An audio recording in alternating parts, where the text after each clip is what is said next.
आप सुन रहे हैं जगत गुरु तत्वदर्शी संत रामपाल जी महाराज द्वारा लिखित पुस्तक जीने की राह का पेज नंबर 117। पाठक जनों, यह तो एक उदाहरण है। वास्तव में भक्त को परमात्मा पर पूर्ण विश्वास होना चाहिए कि परमात्मा जो चाहे सो कर सकता है। यदि कोई कहे कि परमात्मा यह नहीं कर सकता, वह नहीं कर सकता, तो उसको भक्ति अधिकार ही नहीं है। क्यों अपना समय भक्ति का नाटक करके व्यर्थ करे? परमात्मा पर पूर्ण विश्वास करके भक्ति राह पर चलेगा तो मंजिल पर पहुंचेगा। परमात्मा जो करता है अच्छा ही करता है।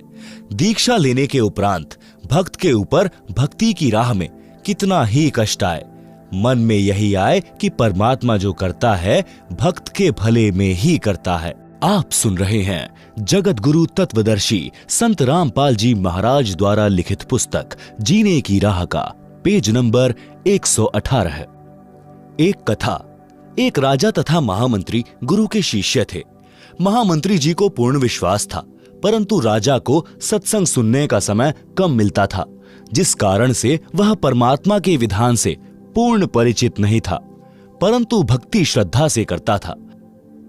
महामंत्री को राजा हमेशा अपने साथ रखता था, उसकी सबसे अधिक इज्जत करता था। एक मंत्री को महामंत्री से इसी बात पर ईर्ष्या थी। वह महामंत्री को राजा की नजरों में गिराने के लिए राजा को महामंत्री के विषय में निंदा करता था। एक मंत्री चाहता था कि राजा मुझे महामंत्री बना दे। उसके लिए बार बार कहता था कि राजन, यह महामंत्री विश्वास पात्र नहीं है, यह आपको कभी भी धोखा दे सकता है। एक दिन राजा तथा महामंत्री तथा वह चापलूस मंत्री व अन्य मंत्रीगण किसी अन्य शहर में जाने की तैयारी में महल के अंदर हॉल में खड़े थे। राजा अपनी तलवार को निकालकर उसकी धार यानी तीखापन चेक करने लगा और अन्य मंत्रियों से बातें भी कर रहा था, जिस कारण से राजा के हाथ की एक अंगुली कटकर गिर गई। चापलूस बोला कि हे राजा, यह क्या हो गया? हमारे राजा कितने सुंदर थे, आज हमारा दुर्भाग्य का दिन है। हाय, यह क्या हो गया? प्रजा का कौन सा भार अपने ऊपर ले लिया? महामंत्री बोला, अच्छा हुआ, परमात्मा जो करता है अच्छा ही करता है। राजा दर्द से व्याकुल था तथा ऊपर से ये शब्द सुने तो महामंत्री के प्रति गुस्सा आया और सैनिकों से कहा कि इसे जेल में डाल दो। ऐसा ही किया गया। चापलूस चुगलखोर को महामंत्री नियुक्त कर लिया, अंगुली का उपचार कराया। 6 महीने में अंगुली का घाव भरकर ठीक हो गया, कोई दर्द नहीं रहा। अब राजा के दाएं हाथ में 3 अंगुली और 1 अंगूठा बचा था। राजा अपने नए महामंत्री से अति प्रसन्न था, क्योंकि उसका दांव लग गया था। वह राजा से कहता था कि हे राजन, मैंने तो आप जी को बहुत बार कहा था कि यह आपको धोखा देगा। उस दिन आपने अपने कानों सुन लिया कि वह बोला अंगुली कट गई तो अच्छा हुआ। वह तो आप जी के मरने में खुश था, कभी आपको मरवा देता। राजा उस चापलूस की प्रत्येक बात को सत्य मानने लगा था। एक दिन राजा उस नए महामंत्री के साथ जंगल में शिकार खेलने गया। दोनों जंगल में गहरे चले गए। आगे कुछ भील लोग थे, उन्होंने उन दोनों को पकड़ लिया और अपने पुरोहित के पास ले गए। उस दिन जंगली लोगों का कोई त्योहार था। एक व्यक्ति को काटकर देवी की भेंट चढ़ाना था। उनके हाथ 2 लग गए। पुरोहित ने कहा कि 2 ले आए हो तो दोनों की ही बलि चढ़ा देते हैं, देवी और अधिक प्रसन्न होगी। परंतु पहले इनकी जांच करो कि कोई अंग भंग न हो, यानी काना कोतरा, हाथ या अंगुली कटी ना हो। जांच की तो पता चला कि एक व्यक्ति के हाथ की 1 अंगुली कटी है। पुरोहित ने कहा कि इसे छोड़ दो, दूसरा ठीक है तो इसकी गर्दन काट दो। उसी समय राजा को छोड़ दिया और चापलूस महामंत्री की गर्दन राजा के सामने ही काट दी और देवी को भेंट कर दी। राजा चल पड़ा और अपने महल में आया, सीधा जेल पर गया और महामंत्री को रिहा किया। राजा ने महामंत्री जी को सीने से लगाया और कहा कि जब मेरी हाथ की अंगुली कटी थी और आपने कहा था कि अच्छा हुआ, भगवान जो करता है अच्छा ही करता है, वह सही बात है। यदि उस दिन मेरी अंगुली नहीं कटी होती तो आज मेरी जान जाती। भगवान ने अच्छा किया। राजा ने फिर कहा कि मेरे लिए तो अच्छा हुआ, परंतु आपको 6 महीने जेल व्यर्थ में बिना दोष के काटनी पड़ी। आपके लिए क्या अच्छा हुआ? महामंत्री बोला कि आज मैं जेल में ना होता तो आपके साथ जाता। वहां मेरी गर्दन कटनी थी, मेरी मौत होनी थी। 6 महीने की कैद से मेरी जान बच गई। मेरे लिए यह अच्छा हुआ। इस प्रकार भक्त को परमात्मा पर विश्वास करके अपने जीवन के सफर पर चलना है। आप सुन रहे हैं जगत गुरु तत्वदर्शी संत रामपाल जी महाराज द्वारा लिखित पुस्तक जीने की राह का पेज नंबर 119। एक लेवा एक देवा दूतम, कोई किसी का पिता न पूतम। एक किसान के घर एक पुत्र उत्पन्न हुआ। पुत्र 8 वर्ष का हुआ तो पत्नी की मृत्यु हो गई। किसान के पास 16 एकड़ जमीन थी। कुछ वर्ष पश्चात किसान ने दूसरी शादी की। उस पत्नी से भी एक पुत्र उत्पन्न हुआ। कुछ वर्ष पश्चात उस पत्नी की भी मृत्यु हो गई। किसान का प्रथम पत्नी वाला पुत्र 16 वर्ष का हुआ। उसका विवाह कर दिया। किसान की भी मृत्यु हो गई। छोटा लड़का 10 से 12 वर्ष की आयु में रोगी हो गया। कुछ दिन उपचार कराया। फिर बड़े भाई यानी मौसी के बेटे ने तथा उसकी पत्नी ने विचार किया कि उपचार पर क्यों खर्च किया। यदि मर गया तो इसके हिस्से के 8 एकड़ जमीन अपने पास रह जाएगी। यह विचार करके पड़ोस के गांव से जो वैद्य उपचार के लिए आता था उससे कहा कि इस लड़के की औषधि में विष मिलाकर दे दो, हम आपको धन दे देंगे। 500 रुपए के लालच में वैद्य ने उस लड़के को औषधि में विष खिलाकर मार दिया। गांव वालों को बताया गया कि रोग के कारण मृत्यु हो गई। किसी को शंका नहीं हुई। बच्चे की मृत्यु रोग के कारण हुई मान ली। उस मौसी के बेटे की मृत्यु के 1 वर्ष पश्चात बड़े भाई को पुत्र प्राप्त हुआ। खुशी का ठिकाना नहीं रहा। बच्चे के जन्म की खुशी में जीमनवार यानी लंगर किया। पूरे गांव में मिठाई बांटी गई। उसके पश्चात कोई संतान नहीं हुई। इकलौते पुत्र को प्रेम से पाला। अच्छा घी दूध दही खिला पिलाकर हष्ट पुष्ट कर दिया। 16 वर्ष की आयु में विवाह कर दिया। उस समय बाल विवाह को गर्व की बात माना जाता था। वह लड़का रोगी हो गया। वैद्य पर वैद्य बुलाए, महंगे से महंगे औषधि खिलाई, परंतु व्यर्थ रहा। उस समय 1 महीने में 1,000 की औषधि खिलाई गई। हीरा तथा मोती भस्म भी औषधि में मिलाकर लड़के को खिलाया गया, जिस कारण से 8 एकड़ जमीन भी बेचनी पड़ी। परंतु रोग घटने की बजाय बढ़ता ही चला गया और अंतिम दिन आ गया। लड़के का पिता चिंतित अवस्था में पुत्र के पास बैठा था। उसी समय लड़का बोला, भाई साहब एक काम कर। पिता ने कहा कि बेटा मैं तेरा पिता हूं। लड़का बोला कि मैं तेरा वह भाई हूं जिसको आपने विष देकर मरवाया था। मैं ही अपना बदला लेने आपके पुत्र के रूप में जन्मा हूं। उस लड़के की माताजी भी वहीं विराजमान थी। लड़का बोला कि 8 एकड़ जमीन मेरे हिस्से की थी, वह मैंने वसूल कर ली है। अब केवल कफन तथा लकड़ियों का हिसाब शेष है, उसकी तैयारी करो। यह बात सुनकर पिता उर्फ भाई का मुख फटा का फटा रह गया। अपने किए पर दोनों यानी पति पत्नी ने पश्चाताप किया। परमात्मा का विधान अटल है। बड़े भाई ने पुत्र रूप में जन्मे छोटे भाई से प्रश्न किया कि हमने लालच में आकर जो पाप किया, हमें तो परमात्मा ने फल दे दिया। जिस उद्देश्य के लिए आपकी जान ली थी वह 8 एकड़ जमीन गई तथा अन्य संतान है नहीं। यह शेष जमीन कोई और ही लेगा। हमारा तो नाश हुआ सो हुआ, यह तो होना ही चाहिए था। परमात्मा ने न्याय किया। परंतु जो लड़की आपकी पत्नी रूप में आई है, इसने कौन सा अपराध किया है जिस कारण से यह सती प्रथा के तहत आपके साथ जिंदा जलाई जाएगी? इसके साथ भगवान ने अन्याय किया है। छोटा भाई उर्फ पुत्र बोला कि मेरी मृत्यु के 2 वर्ष पश्चात वह वैद्य मर गया था जिसने मुझे 500 रुपए के लालच में विष देकर मारा था। यह पत्नी वही वैद्य डॉक्टर वाली आत्मा है। इसको वह फल मिलेगा, जिंदा जलाई जाएगी। उस समय सती प्रथा जोरों पर थी। पति की मृत्यु के पश्चात पत्नी को जिंदा उसी चिता में जलाया जाता। आप सुन रहे हैं जगत गुरु तत्वदर्शी संत रामपाल जी महाराज द्वारा लिखित पुस्तक जीने की राह का पेज नंबर 120। प्रिय पाठकों, विचार करो, परमात्मा की दृष्टि से कुछ नहीं छुपा है। जैसा करेगा वैसा भरना पड़ेगा। प्रत्येक परिवार इसी प्रकार संस्कार के कारण एक दूसरे से जुड़ा है। कोई पूर्व जन्म का कर्ज उतारने के लिए जन्मा है, कोई पूर्व जन्म का कर्ज लेने जन्मा है। उदाहरण के लिए, पिता ने लड़के को पढ़ाया, शादी से 2 दिन पहले दुर्घटनाग्रस्त होकर मर गया। वह अपना कर्ज पिता से लेने आया था। बेटा जवान हुआ, कार्य करके निर्वाह करने लगा। पिता रोगी हो गया, लाखों रुपए लगे, व्यर्थ रहे, मर गया।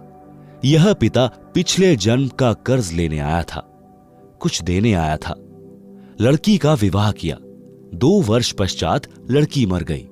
बहुत दहेज दिया था। वह दामाद पूर्व जन्म के ऋण के बदले में लड़की भी ले गया और धन भी। वर्तमान में जो किसी के साथ धोखा करके धन हड़प लेते हैं, वह धन अगले जन्म में दामाद बनकर वसूलेगा। परमात्मा का अटल विधान है, बुद्धिमान को संकेत ही पर्याप्त है। उपरोक्त केवल कथा नहीं है, यह हकीकत है। कोई यह कहता है कि यह तो डराने के लिए कथा बनाई, किसने देखा है क्या होगा। जैसे चोर को भद्र पुरुष समझाते हैं कि भाई चोरी मत किया कर, जब पकड़ा जाएगा तो पहले तो जनता पिटाई करेगी, फिर पुलिस पीटेगी और जेल में भी कष्ट उठाना पड़ेगा। यदि कोई कहे कि यह तो चोर को डराने के लिए कहा है, किसने देखा है कि आगे क्या होता है।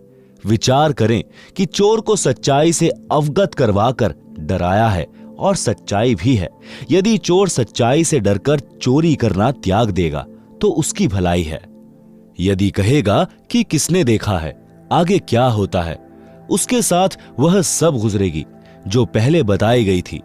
इसी प्रकार जो उपरोक्त कथा को केवल समझाने डराने के लिए ही मानेगा तो दुर्भाग्य होगा।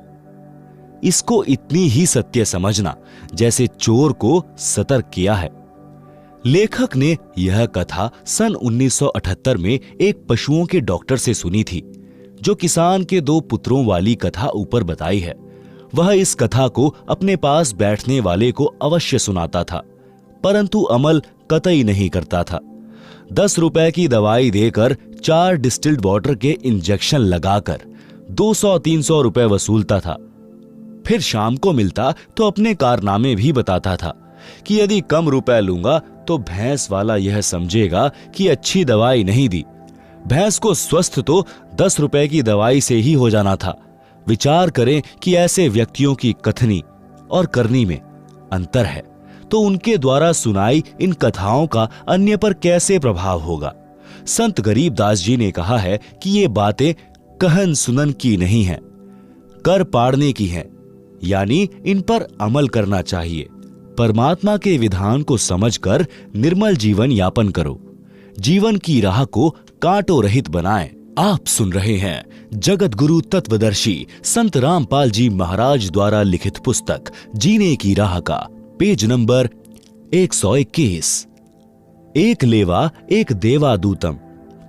जिस समय श्री शिवजी ने अपनी पत्नी पार्वती जी को अमरनाथ स्थान पर एक सूखे वृक्ष के नीचे बैठकर नाम दीक्षा यानी अमर मंत्र दिया था, उस वृक्ष की खोगड़ यानी तने में बने बिल में मादा तोते ने अंडे उत्पन्न कर रखे थे। स्वस्थ अंडे तो शिवजी की हाथों से बजाई ताली से बच्चे बनकर उड़ गए। उनमें एक अंडा गंदा यानी अस्वस्थ था, उसका जीव उसके अंदर था। जब श्री शिवजी ने श्री पार्वती जी को दीक्षा मंत्र सुनाया तो वह गंदा अंडा स्वस्थ हो गया और तोते का बच्चा बन गया, पंख लग गई, उड़ने योग्य हो गया। पार्वती जी की समाधि लग गई। उसने हां हां करना बंद कर दिया, तोता हां हां करने लगा। तो श्री शिवजी ने देखा कि पार्वती की तो समाधि लगी है, सुन बोल कुछ नहीं रही है, हां हां की आवाज किसकी है। देखा तो वृक्ष के तने के बिल यानी खोगड़ में तोता बोल रहा है। श्री शिवजी ने उसे मारना चाहा तो तोता उड़ गया। पीछे पीछे श्री शिवजी सिद्धि से उड़कर मारने चले। ऋषि वेद व्यास जी की पत्नी ने जंबाई ली, मुंह खोला तो तोते के शरीर को त्याग कर जीव व्यास की पत्नी के गर्भ में मुख से प्रवेश कर गया। श्री शिवजी ने व्यास की पत्नी से कहा कि मेरा ज्ञान चुराकर जीव तोते के शरीर को त्याग कर आपके गर्भ में चला गया है। यह मेरा चोर है, इसे मारूंगा। उसी समय ऋषि वेद व्यास जी भी आ गए थे, सब बातें सुन रहे थे। व्यास जी ने पूछा, हे भगवान, कौन कैसा चोर? श्री शिवजी ने बताया कि मैं पार्वती जी को दीक्षा दे रहा था, अंदर के कमलों का भेद बता रहा था, तो इस तोते ने सुन लिया। यह किसी अनाधिकारी को मंत्र बता देगा तो वह अमर होकर जनता को पीड़ा देगा। यह अमर हो गया, मैं इस जीव को मारूंगा। व्यास जी बोले, हे शिवजी भगवान, जब यह अमर हो गया तो आप मारोगे कैसे? यह बात सुनकर श्री शंकर जी पार्वती के पास लौट आए। पार्वती जी को सब बातें बताई। श्री वेद व्यास जी ने अपनी दिव्य दृष्टि से देखा तो पता चला कि पत्नी के गर्भ में पुत्र है। 12 वर्ष के पश्चात पुत्र उत्पन्न हुआ। माता कहती थी कि पुत्र का नाम सुखदेव रखना है। इसके गर्भ में रहते हुए मुझे कोई दुख नहीं हुआ, मन में खुशी बनी रहती थी, सुख का आभास होता रहता है। इसलिए गर्भ में ही उस बालक का नाम सुखदेव रख दिया था। तोते के अंडे में रहने और तुरंत मानव शरीर प्राप्त करने के कारण ब्राह्मण लोग उसे शुकदेव यानी शुक माने तोता भी कहते थे। ऋषि शुकदेव जी का जन्म लेते ही 12 वर्ष का शरीर बन गया और उठकर चलने लगे। तो ऋषि वेद व्यास जी ने कहा, हे पुत्र, कहां चला? शुकदेव जी अपने माता पिता की ओर पीठ करके बोले, आपका और मेरा इतना ही संग है, यानी संस्कार है।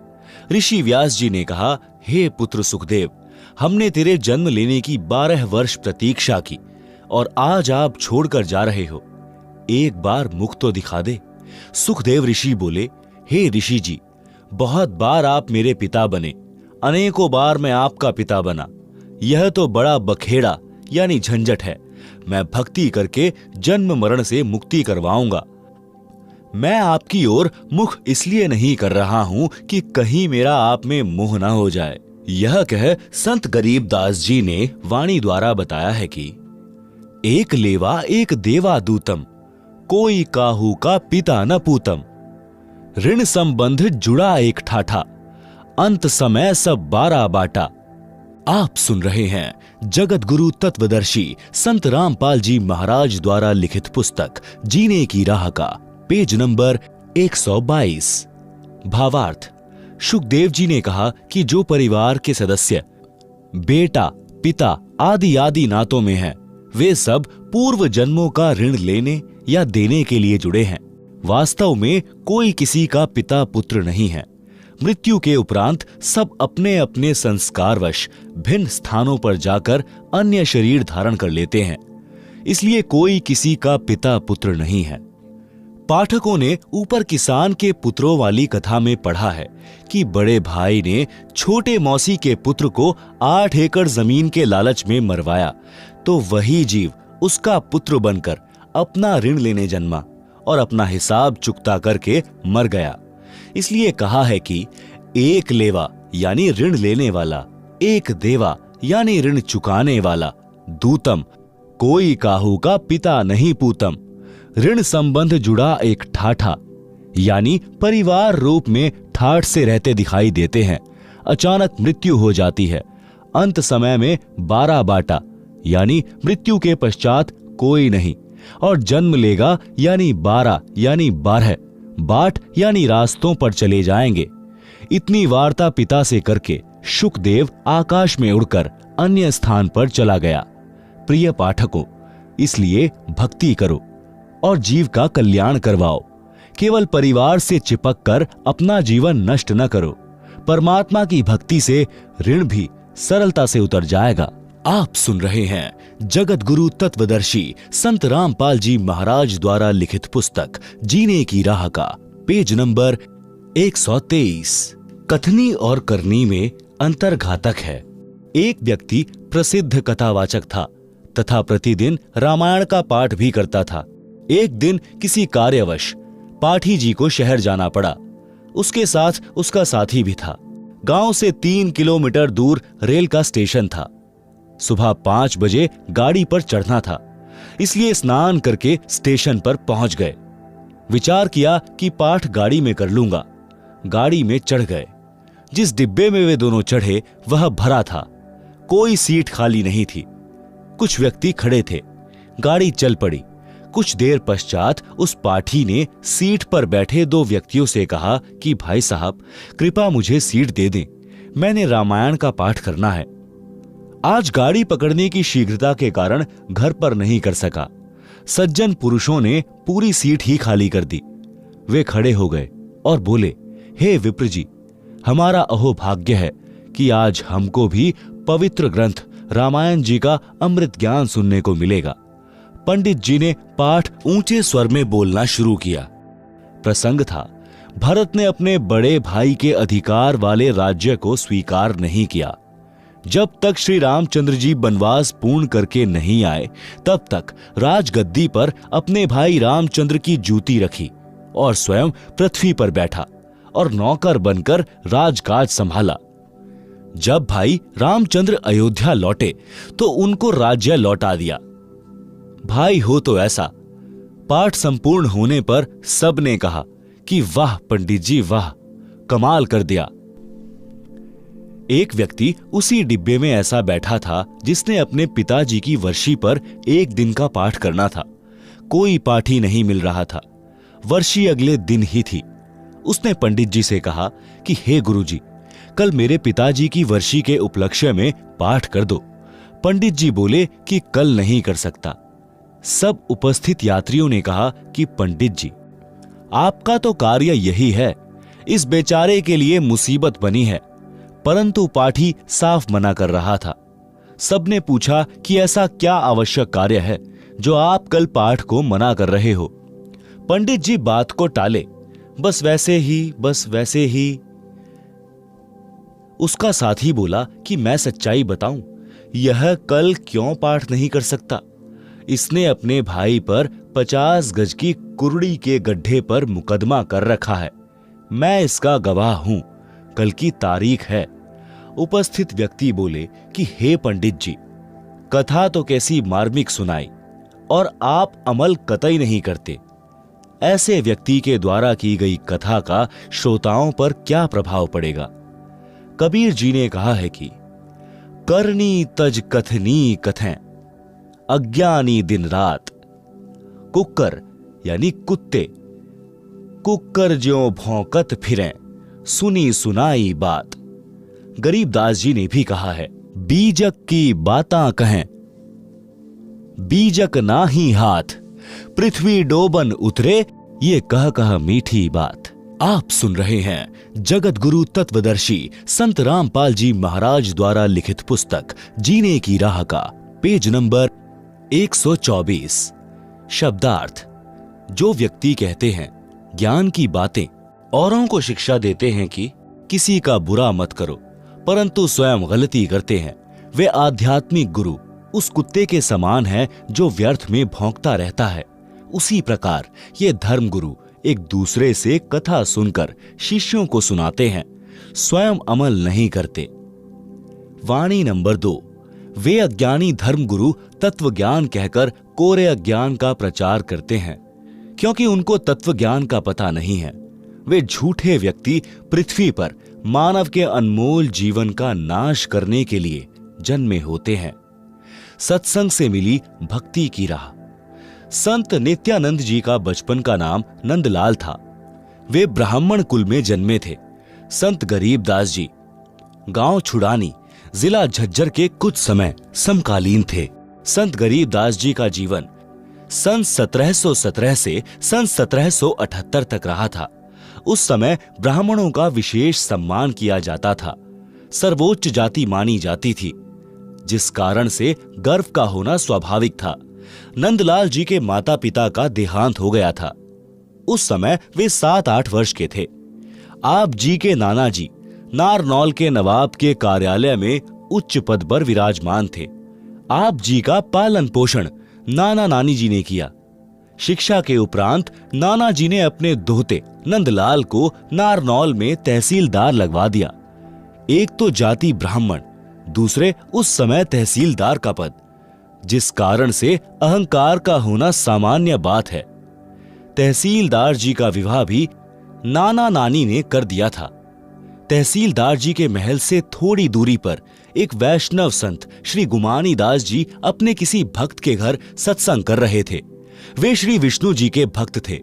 सर्व संत जन अपने सत्संग में परमात्मा कबीर जी की अमृतवाणी का सहयोग अवश्य लेते थे।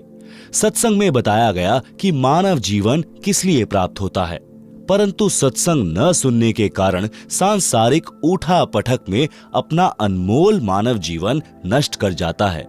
अज्ञान के कारण जीव धन, पद तथा जाति का अभिमान करता है। भक्ति न करने वाला प्राणी अगले जन्म में गधे, कुत्ते, बैल आदि पशु पक्षियों के शरीर में कष्ट उठाता है। इसलिए अभिमान त्याग कर पूर्ण संत से दीक्षा लेकर अपना कल्याण करवाना चाहिए, अन्यथा पर्वत से भारी कष्ट भोगना पड़ेगा। सत्संग की आवाज सुनकर तहसीलदार मकान की छत पर कुर्सी लेकर बैठ गया। पूरा सत्संग सुना। दीक्षा लेने की प्रबल प्रेरणा बन गई, परंतु जाति और पद का अहंकार परेशान कर रहा था। ब्राह्मणों की कितनी इज्जत है, फिर मैं तहसीलदार हूं। सत्संग में सामान्य लोग जाते हैं, मुझे शर्म लगेगी। कैसे जाऊंगा आश्रम में? स्वामी गुमानी दास जी का आश्रम नारनौल शहर से लगभग 1.5 किलोमीटर पर था। अंत में एक दिन निर्णय लिया कि सुबह वक्त से आश्रम में पहुंच जाऊंगा। अन्य व्यक्ति जाएंगे, तब तक तो दीक्षा लेकर लौट आऊंगा। सत्संग करके संत जी आश्रम में चले गए। सुबह उठकर कुछ देर सैर करते थे। एक दिन नंदलाल जी घोड़े पर बैठकर सुबह आश्रम की ओर जा रहे थे। गुमानी दास जी सैर के लिए उसी रास्ते पर जा रहे थे। संत जी ने सिर के बाल कटा रखे थे, उस्तरा फिरा रखा था, सिर पर कोई वस्त्र नहीं था। नंदलाल जी ब्राह्मण होने के नाते सौण कसौण पर विश्वास रखते थे। किसी अच्छे कार्य के लिए जाते और आगे से कचकोल काढ़े यानी सिर पर उस्तरा फिराए कोई आ जाता तो अपना जाना रद्द कर देते थे। आश्रम में दीक्षा लेने जा रहे थे। जिंदगी का सर्वोत्तम दिन था। आगे से सिर पर उस्तरा फिराए एक व्यक्ति मिल गया। नंदलाल जी का माथा ठनका और क्रोध आया। विचार किया कि आज दीक्षा का अवसर नहीं छोड़ना है, परंतु अपने सौण कसौण को भी निष्क्रिय करना था। इसलिए अपने आप समाधान निकाल लिया कि इस मनहूस के सिर में टोला यानी हाथ की एक उंगली का उल्टा भाग मार देता हूं, कसौण समाप्त हो जाएगा।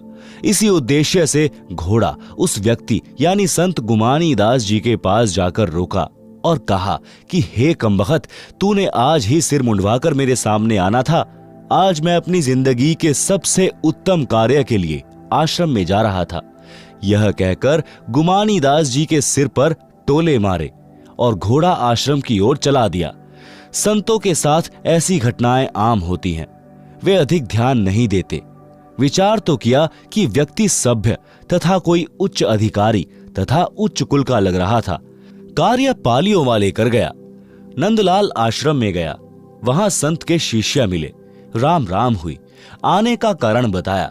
घोड़ा वृक्ष से बांध दिया और संत जी के आसन के पास बिछी बोरी पर बैठ गया। संत गुमानी दास जी सैर के पश्चात स्नान करके आसन पर बैठे तो घोड़ा देखा। फिर समझते देर न लगी। नंदलाल जी ने देखा तो शर्म के मारे नीची गर्दन कर ली। गुमानी दास जी को आश्रम के भक्तों ने बता दिया था कि यह तहसीलदार जी दीक्षा लेने आए हैं। नंदलाल जी संत के चरणों में गिर गए और टोला मारने का कारण बताया। संत गुमानी दास जी ने कहा कि हे भक्त, जब हम एक आने का घड़ा कुम्हार के पास से लेने जाते हैं तो उसको टोले मार मार कर बजाकर जांचते हैं कि कहीं फूटा तो नहीं है। आप जी तो जिंदगी का सौदा करने आए हो। आपने गुरुजी बजाकर देख लिया तो कोई पाप नहीं किया। नित्यानंद जी संत जी के शीतल स्वभाव से और भी अधिक प्रभावित हुए। दीक्षा ले ली। संत गुमानी दास जी ने उनका नाम बदलकर नित्यानंद रख दिया। जब सत्संग से जीने की राह मिली तो नित्यानंद जी ने वाणी बोली। आप सुन रहे हैं जगत गुरु तत्वदर्शी संत रामपाल जी महाराज द्वारा लिखित पुस्तक जीने की राह का पेज नंबर 125। ब्राह्मण कुल में जन्मा था, मैं करता बहुत मरोड़, गुरु गुमानी दास ने दिया कुबुद्धि गढ़तोड़। फिर कितने आधीन हुए वह इस वाणी से पता चलता है। सिर सौंपा गुरुदेव को, सफल हुआ यह शीश, नित्यानंद इस शीश पर आप बसे जगदीश।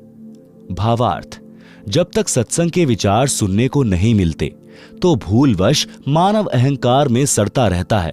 जब ज्ञान होता है कि आज राजा है, मृत्यु उपरांत गधा कुत्ता बनेगा, तो इस अहंकार का क्या बनेगा। इसलिए भक्त अपने उस अड़ंगे को ज्ञान से साफ करके भक्ति पथ पर चलते हैं और सफलता प्राप्त करते हैं। श्रीलंका के राजा रावण ने भक्ति बहुत की, परंतु अहंकार नहीं गया, जिस कारण से विनाश को प्राप्त हुआ। रावण भी ब्राह्मण था, नित्यानंद जी भी ब्राह्मण थे, सत्संग सुनकर निर्मल हो गए। रावण को सत्संग सुनने को नहीं मिला, जिस कारण से जीवन व्यर्थ गया और अमिट कलंक भी लग गया। नित्यानंद जी ने कहा कि मेरा जन्म ब्राह्मण कुल में होने के कारण, जाति अभिमान के कारण पूर्ण मरोड़ यानी अहंकार करता था। जब गुरुजी गुमानी दास जी के सत्संग वचन सुने तो जाति का अहंकार रूपी कुबुद्धि का गढ़ समाप्त हो गया, जीवन सफल हुआ। वाणी नंबर 2 का भावार्थ। सत्संग सुनकर नित्यानंद जी बहुत आधीनी करने लगे, अहंकार त्याग दिया। कहा कि मैंने अपने गुरुजी को अपना सिर दान कर दिया, यानी जैसे गुरुजी रखेंगे वैसे ही रहूंगा। मेरा सिर सफल हो गया, अन्यथा किसी रोग के कारण जीवन चला जाता। अब मेरे सिर पर परमात्मा का निवास है, मेरी रक्षा परमात्मा करता है, मुझे कोई चिंता नहीं। आप सुन रहे हैं जगत गुरु तत्वदर्शी संत रामपाल जी महाराज द्वारा लिखित पुस्तक जीने की राह का पेज नंबर 126। नित्यानंद जी का शब्द। और बात तेरे काम न आवे, संतो शरण लाग रे, क्या सोवे गफलत में बंदे, जाग जाग नर जाग रे। तन सराय में जीव मुसाफिर, करता रहे दिमाग रे, रात बसेरा कर ले डेरा, चले सवेरा त्याग रे। और बात तेरे काम न आवे, संतो शरण लाग रे। उम्दा चोला बनान मोला, लगे दाग पर दाग रे, 2 दिन का गुजरान जगत में, जले बिरानी आग रे। और बात तेरे काम न आवे, संतो शरण लाग रे। कुबुद्ध कांचली चढ़ रही चित पर, तू हुआ मनुष्य से नाग रे। सूझे नहीं सजन सुख सागर, बिना प्रेम बैराग रे। और बात तेरे काम न आवे, संतो शरण लाग रे। हर सुमरे सो हंस कहावे, कामी क्रोधी काग रे। भवरा न भर में विष के बन में, चल बेगमपुर बाग रे। और बात तेरे काम न आवे, संतो शरण लाग रे। शब्द सैन सत गुरु की पहचानी, पाया अटल सुहाग रे। नितानंद महबूब गुमानी, प्रकटे पूर्ण भाग रे। और बात तेरे काम न आवे, संतो शरण लाग रे। वास्तव में यह ऊपर लिखा शब्द कबीर साहिब जी का है, फिर भी हमने ज्ञान प्राप्त करना है। शब्दार्थ। हे मानव यानी स्त्री पुरुष, परमात्मा की चर्चा व भक्ति के अतिरिक्त अन्य कोई बात यानी चर्चा तेरे काम की नहीं है। आपको तत्व ज्ञान नहीं है, इसलिए मोह ममता व अज्ञानता की नींद में सो रहा है, यानी परमात्मा को भूला है। जाग जाग यानी संभल जा और संतों से सत्संग सुनकर आत्म कल्याण करवा। यह मानव शरीर में जीव ऐसे हैं जैसे यात्री किसी होटल में कमरा किराए पर लेकर रात्रि व्यतीत करता है और सुबह त्याग कर अपने कार्य पर चला जाता है।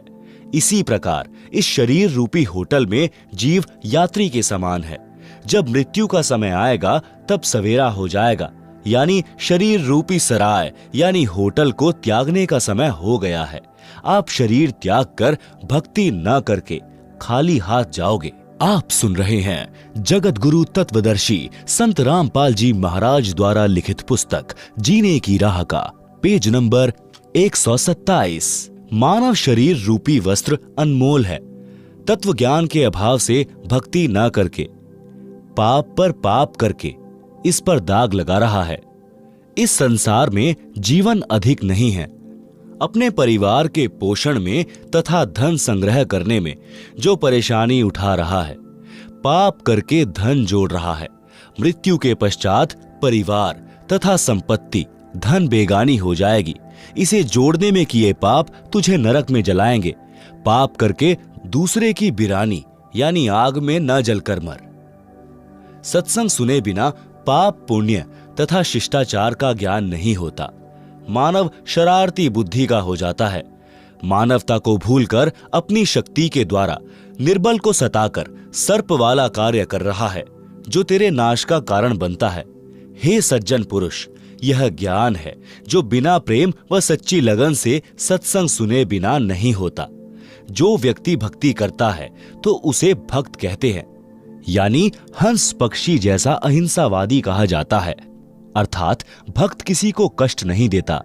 हंस पक्षी भी सरोवर की मछली व कीड़े नहीं खाता, केवल मोती खाता है। काग पक्षी स्वार्थवश जीवित पशु पक्षी का मांस नोच नोच कर खाता है, कष्ट देता है।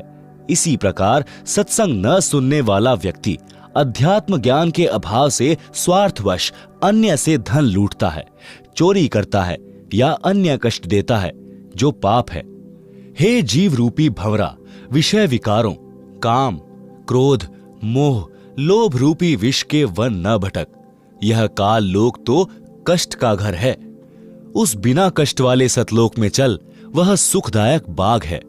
नित्यानंद जी ने कहा है कि मैंने अपने गुरु जी का सत्संग सुना और उनका संकेत समझ गया जो ऊपर बताया है। अपना जीवन धन्य कर लिया। मुझे मेरे प्यारे महबूब गुरु गुमानी दास जी मिले। यह मेरा कोई पूर्व जन्म का सौभाग्य था। शब्द तन मन शीश ईश अपने पे, पहलम चोट चढ़ावे, जब कोई राम भक्त गति पावे। हो जी, जब कोई राम भक्त गति पावे, सतगुरु तिलक अजपा माला, युक्त जटा रखावावे। जत गोपिन सत का चोला, भीतर भेख बनावे। लोक लाज मर्याद जगत की, तन ज्यो तोड़ बगावे। कामनी कनक जहर कर जाने, शहर अगमपुर जावे। ज्यों प्रतिभ्रता पति से राती, आन पुरुष ना भावे। बसे पिहर में प्रीत प्रीतम में, न्यू कोई ध्यान लगावे। निंदा स्तुति मान बढ़ाई, मन से मार गिरावे। अष्ट सिद्धि की अटक न माने, आगे कदम बढ़ावे। आशा नदी उल्ट कर डांटे, आढ़ा बंध लगावे। भवजल खार समुद्र में, बहुर न खोड़ मिलावे। गगन महल गोविंद गुमानी, पलक माही पहुंचावे। नित्यानंद माटी का मंदिर, नूर तेज हो जावे। आप सुन रहे हैं जगत गुरु तत्वदर्शी संत रामपाल जी महाराज द्वारा लिखित पुस्तक जीने की राह का पेज नंबर 128। शब्दार्थ। संत नित्यानंद जी ने भक्ति को सफल करने की विधि बताई है। कहा है कि गुरु जी से दीक्षा लेने के पश्चात परमेश्वर को पूर्ण रूप से समर्पित हो जाना चाहिए और तन मन धन अपने परमेश्वर को पहलम चोट चढ़ावे, यानी प्रारंभ से ही कुर्बानी का भाव बन जाए। तब भक्त की गति यानी मुक्ति होगी। वाणी नंबर 1। कुछ साधक बाहरी वेश बनाते हैं। वे मस्तिष्क पर तिलक लगाते हैं, माला से मंत्र जाप करते हैं, सिर पर बड़े बड़े बाल बढ़ाकर रखते हैं। कच्छे के स्थान पर केवल कोपीन यानी 4 इंच चौड़ा कपड़ा बांधते हैं तथा शरीर पर लंबा कुर्ता, जो घुटने से भी नीचे तक लंबा होता है, पहनते हैं। इस बाहरी दिखावे के स्थान पर अपने सद्गुरु को सम्मान दो, उसको मस्तक पर बैठाओ, यानी गुरु का भक्त बनकर प्रत्येक मर्यादा व आज्ञा का पालन करके जनता में उदाहरण बने कि भक्त हो तो ऐसा, जिससे गुरु जी की शिक्षा दीक्षा का परिणाम दूर से दिखाई दे, जैसे माथे पर तिलक दूर से दिखाई देता है, जो भक्त की पहचान है। भक्त की पहचान बाहरी आडंबर की बजाय क्रिया से करवाई जाए। शुभ कर्म करे, बुराइयों से बचे, श्वास के जाप की माला श्वास उश्वास से अजपा जाप करे, सिर पर बड़े बालों की जटा के स्थान पर सतगुरु द्वारा बताई भक्ति की युक्ति को दृढ़ता से अपनाए। गुप्तांग पर केवल कोपीन से संयम नहीं रहता, संयम रहता है जति भाव अपनाने से, वह अपनाए। युवा स्त्री को देखकर मन में दोष न आने दें, सत्य वचन बोलें। यह भक्त का असली चोला यानी भक्त दिखाई देने वाला वस्त्र है। सत्य ज्ञान से पता चलता है कि यह सत्य भक्ति कर रहा है या अपना जीवन गलत साधना में नष्ट कर रहा है। संसार के व्यक्तियों के व्यंगों व लाज यानी शर्म के कारण भक्ति में बाधा न आने दें। उस लोक लाज यानी यह शर्म की लोग क्या कहेंगे। मैं सत्संग में जाता हूं, दंडवत करता हूं, परंपरागत भक्ति त्याग दी है। इस लोक लाज को तिनके की तरह तोड़कर फेंक दें, यानी उसको बाधा न बनने दें। कनक यानी स्वर्ण तथा कामिनी यानी सुंदर युवती को देखकर अपनी नियत में दोष न आने दें, उसे विष के तुल्य जाने, तब साधक अमर लोक में जा सकेगा। अपने इष्ट देव के प्रति पतिव्रता स्त्री की तरह समर्पित रहें, जैसे पतिव्रता स्त्री अपने पति के अतिरिक्त अन्य किसी पुरुष को पति रूप में इच्छा नहीं करती, चाहे कितना ही सुंदर व धनवान हो। अपने परमात्मा की भक्ति को कभी न भूलें। लोग दिखावा न करके हृदय से मन मन में श्वास उश्वास से परमात्मा के नाम का स्मरण करता रहे। भक्त से तात्पर्य है कि स्त्री या पुरुष कोई भी हो। जैसे पतिव्रता स्त्री अपने मायके घर चली जाती है तो वह परिवार को पता नहीं लगने देती कि वह अपने पति को याद करती है। इस प्रकार साधक अपना ध्यान प्रभु चिंतन में लगाएं। आप सुन रहे हैं जगत गुरु तत्वदर्शी संत रामपाल जी महाराज द्वारा लिखित पुस्तक जीने की राह का पेज नंबर 129। पूर्ण सद्गुरु से सत्य भक्ति प्राप्त करने के पश्चात कोई भक्त की निंदा करता है तो बुरा न माने, यदि कोई प्रशंसा करता है तो उससे प्रभावित न हो। सत्य भक्ति शास्त्रानुसार विधि विधान से करते हैं तो साधक को कुछ सिद्धियां प्राप्त हो जाती हैं जो मोक्ष में सहायक नहीं होती। वे संख्या में 8 हैं। उनके द्वारा साधक किसी को हानि किसी को लाभ देकर अपनी भक्ति नष्ट करता है। वह चमत्कार दिखाकर प्रसिद्ध तो हो जाता है परंतु उसका भविष्य नरक बन जाता है, पशु पक्षियों की योनियों को प्राप्त करता है। इसलिए मोक्ष प्राप्ति की इच्छा करते हुए साधक इन अष्ट सिद्धियों वाली फोकट प्रभुता में न अटके। इनको त्याग कर मोक्ष प्राप्ति के उद्देश्य से इनसे आगे की आशा करें, आगे को बढ़ें। इस पृथ्वी लोक के धन वैभव राज संपत्ति की अनेकों इच्छाओं रूपी नदी को रोकें। आढ़ा बंद लगाना यानी दृढ़ निश्चय रूपी मजबूत बंद लगाएं। संसार रूपी खारे यानी दुखों से भरे समुद्र में फिर जन्म न लें। जिस ईष्ट की भक्ति गुरु बताता है वह गुरु अपने अनुयायियों को उस ईष्ट के धाम में जो आकाश में है पहुंचाने में पूरा सहयोग करता है। नित्यानंद जी के गुरु जी श्री गुमानी दास जी श्री विष्णु जी के भक्त थे। नित्यानंद जी ने उसी की प्राप्ति की महिमा बताई है तथा कहा है कि अपनी साधना की शक्ति को सुरक्षित रखने से सूक्ष्म शरीर जो स्थूल शरीर के अंदर है वह भक्ति की शक्ति से तेजोमय हो जाता है। यदि भक्ति नहीं करता तो वह शरीर मिट्टी के तुल्य था। इस शब्द से यह प्रमाणित हुआ है कि जैसे खिलाड़ी जिला स्तर पर खेलते हैं तो खेल के नियम वही होते हैं जो अंतर्राष्ट्रीय स्तर पर खेलने वाले खेल के होते हैं। नित्यानंद जी तो राज्य स्तर पर खेल खेला करते थे, उसको सफल किया। हम परमात्मा कबीर जी को इष्ट मानकर भक्ति करते हैं, नियम वही हैं। हम अंतर्राष्ट्रीय स्तर के खिलाड़ी हैं। संत नित्यानंद जी ने अपने जीवन के अंतिम दिन जटैला तालाब पर भक्ति करके व्यतीत किए। जटैला तालाब भिवानी जिले की तहसील दादरी में कई गांवों की सीमा पर बना है। गांव माजरा, भिगोवा, बास आदि आदि की सीमा पर है। संत नित्यानंद जी श्री विष्णु यानी श्री कृष्ण जी की भक्ति करते थे। उनके गुरु श्री गुमानी दास जी दिल्ली के संत श्री चरण दास वैष्णव के शिष्य थे। पाठक जन पढ़ें सृष्टि रचना इसी पुस्तक के पृष्ठ 254 पर। आप जी को ज्ञान होगा कि संत नित्यानंद जी को किस श्रेणी का मोक्ष प्राप्त हुआ है। संत गरीबदास जी को परमात्मा कबीर जी मिले थे। उन्होंने संत गरीबदास जी को बताया कि संत भक्त किसी भी स्तर की भक्ति कर रहा है वह आदरणीय है, परंतु जब तक परम सतगुरु यानी पूर्ण गुरु नहीं मिलेगा जो 2 अक्षर का सच्चा नाम दीक्षा में देता है, तब तक न तो उस गुरु की मुक्ति है और न शिष्य की। गरीब साध साध सब नेक हैं, आप आपनी ठौर, जो निज धाम पहुंचा वहीं सो साधु कोई और। साध हमारे सगे हैं ना काहू को दोष, जो सार नाम बता वहीं सो साधु सिरपोश। आप सुन रहे हैं जगत गुरु तत्वदर्शी संत रामपाल जी महाराज द्वारा लिखित पुस्तक जीने की राह का पेज नंबर 130। शब्दार्थ। संत गरीबदास जी ने कहा है कि जो परमात्मा का सत्य मार्ग बताते हैं वे संत अच्छी आत्माएं हैं, उनका उद्देश्य गलत नहीं है। जो जहां तक का ज्ञान रखता है वह उस स्थान पर ठीक है।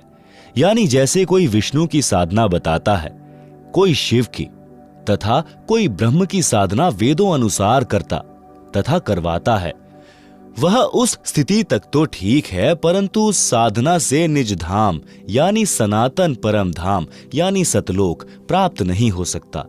जो संत सतलोक प्राप्ति का मार्गदर्शन करते हैं वे संत उपरोक्त संतों से भिन्न हैं। जो संत परमात्मा के लिए प्रयत्नशील हैं वे सब संत हमारे सगे यानी रिश्तेदार हैं, हमारे खास साथी हैं। इनको हम दोष नहीं देते क्योंकि इनको पूर्ण मोक्ष मंत्र सार नाम का ज्ञान नहीं है।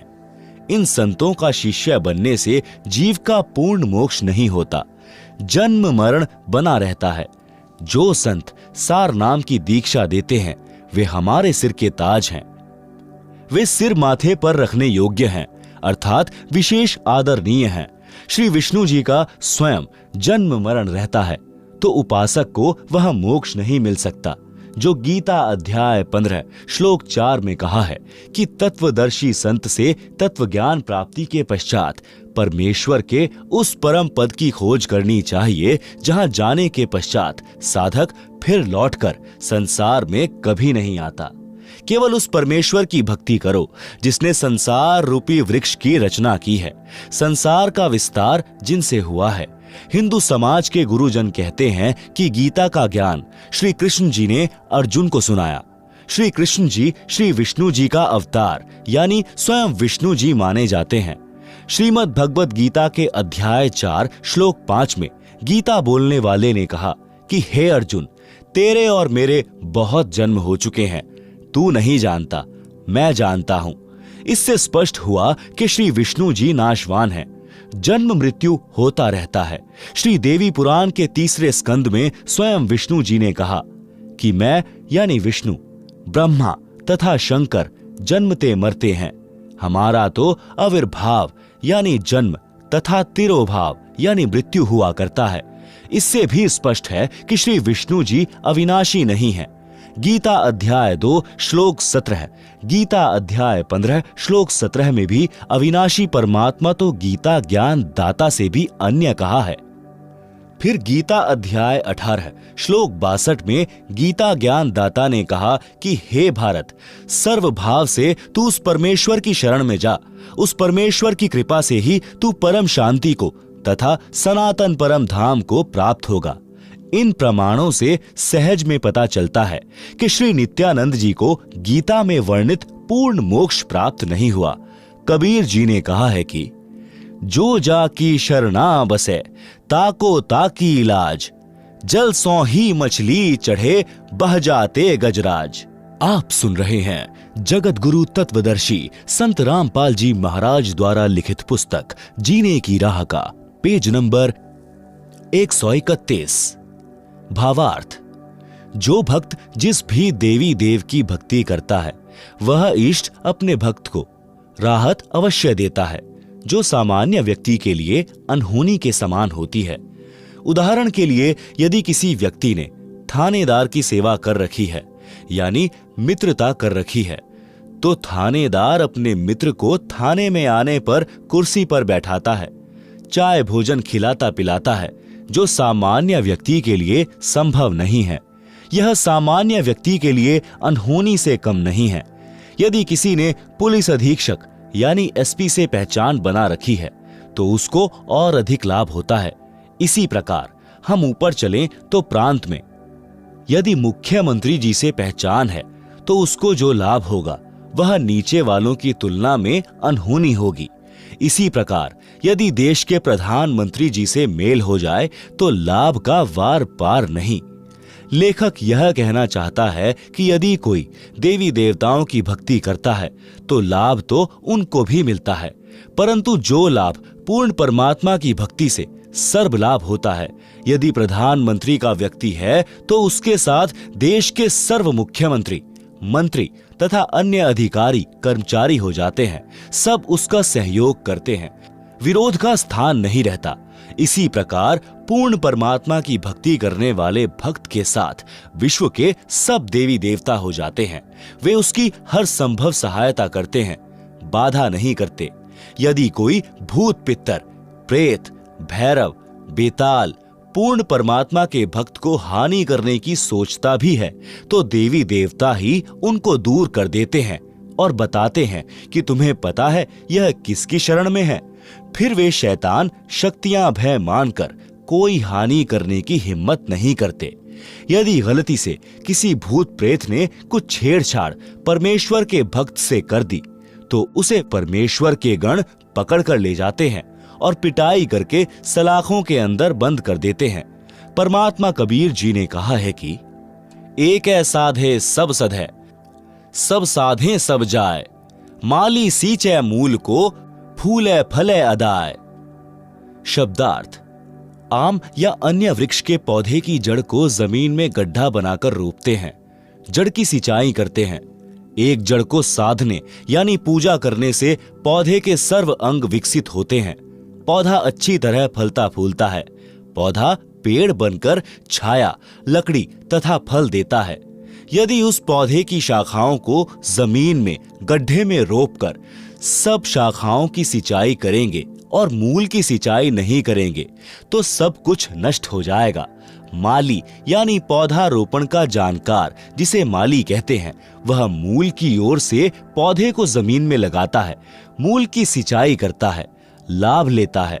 इसी प्रकार तत्वदर्शी संत संसार रूपी पौधे की मूल यानी परम अक्षर ब्रह्म को इष्ट मानकर पूजा करता तथा करवाता है।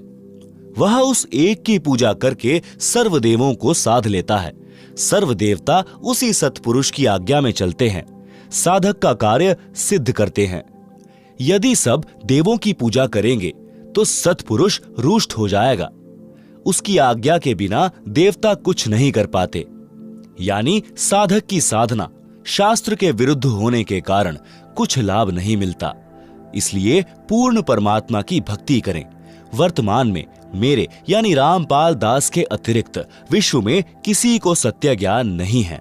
आप आएं और दीक्षा लेकर अपना तथा परिवार का कल्याण करवाएं। आप सुन रहे हैं जगत गुरु तत्वदर्शी संत रामपाल जी महाराज द्वारा लिखित पुस्तक जीने की राह का पेज नंबर 132। मनीराम कथावाचक पंडित की करनी। मनीराम नाम का कथावाचक पंडित प्रसिद्ध था। हरियाणा के एक गांव में रामायण की कथा का आयोजन किया। रामायण की कथा अधिक से अधिक 11 दिन में संपूर्ण हो जाती है। मनीराम पंडित जी ने 30 दिन में संपूर्ण की। विचार किया था कि अधिक दिन कथा चलेगी तो प्रतिदिन दान आएगा, इस प्रकार अधिक दक्षिणा प्राप्त होगी। 30 दिन की कथा में मनीराम पंडित जी को 30 रुपए ही प्राप्त हुए।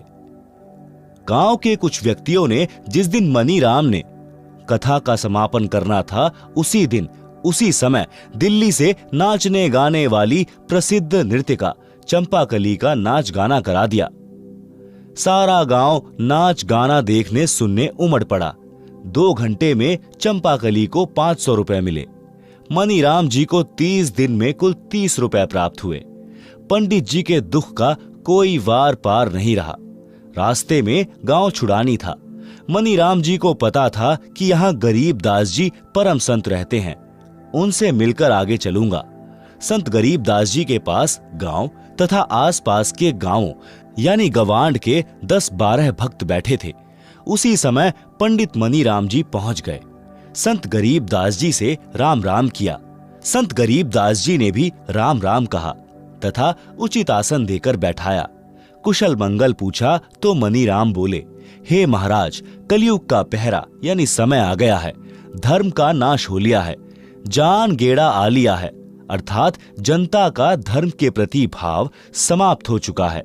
धरती आसमान फट जाए तो भी आश्चर्य की बात नहीं है। उपस्थित भक्तों ने पूछा कि हे पंडित जी, ऐसी क्या बात हो गई? मनीराम जी बोले कि क्या बताऊं, संत गरीब दास जी तो सब जानते हैं। भक्तों ने पूछा कि हे महाराज जी, ऐसी क्या बात हो गई जिससे पंडित जी को ठेस लगी है?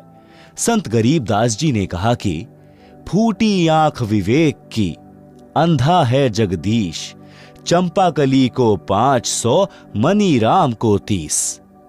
भावार्थ, जिस जगदीश नाम के व्यक्ति ने जानबूझकर शरारत करके मनीराम जी की कथा के भोग लगने वाले दिन नाचने गाने वाली चंपाकली का प्रोग्राम कराया था, वह ज्ञान नेत्रहीन अंधा है। गांव के व्यक्तियों का भी विवेक यानी सोच विचार की आंखें फूटी हैं, यानी उन्होंने भी विचार नहीं किया कि धर्म कथा चल रही है, उसका विरोध ऐसे अभद्र तरीके से नहीं करना चाहिए था।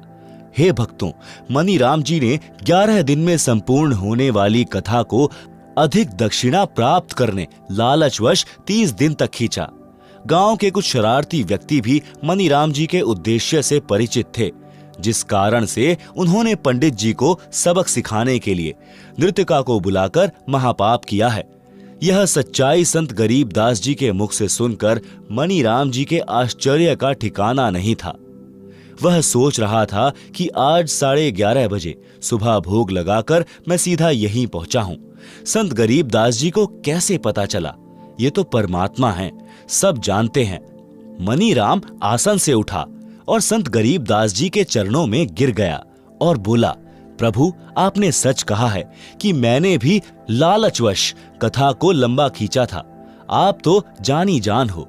हे प्रभु, धर्म कर्म तथा जीने की सच्ची राह दिखाएं।